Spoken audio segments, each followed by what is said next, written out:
Aujourd'hui, je vous parle d'un incontournable, d'un poids lourd du podcast francophone indépendant. Ça s'appelle Passion médiéviste.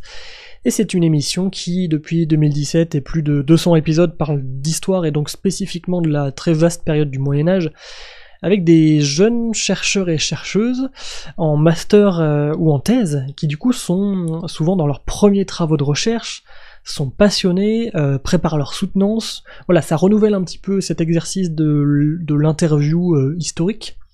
Je veux dire, la créatrice du podcast, Fanny Cohen-Moreau, aurait pu se dire bah vas-y, on interviewe que des chercheurs émérites, par exemple. Non, là c'est des jeunes, et on va dépoussiérer un peu des périodes et des angles de l'histoire intéressants et qui méritent d'être explorés. Donc c'est super intéressant, allez-y, hein.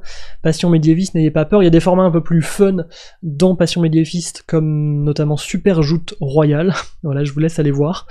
En tout cas, allez-y, c'est vraiment une référence, Passion médiéviste, et moi je vous dis à demain. Qui légifère en fait sur un tas de sujets, comme par exemple comment élire le podestat, qui est l'autorité politique et judiciaire, la hauteur des maisons, mais aussi l'interdiction de proférer des injures verbales dans la communauté. Et qu'est-ce que tu as voulu montrer dans ta thèse ? Alors moi, j'ai voulu montrer que la communication à la fin du Moyen-Âge est ritualisée, et que les gens ne sont pas des personnes grossières, justement, qui est un des préjugés qu'on a sur la période médiévale.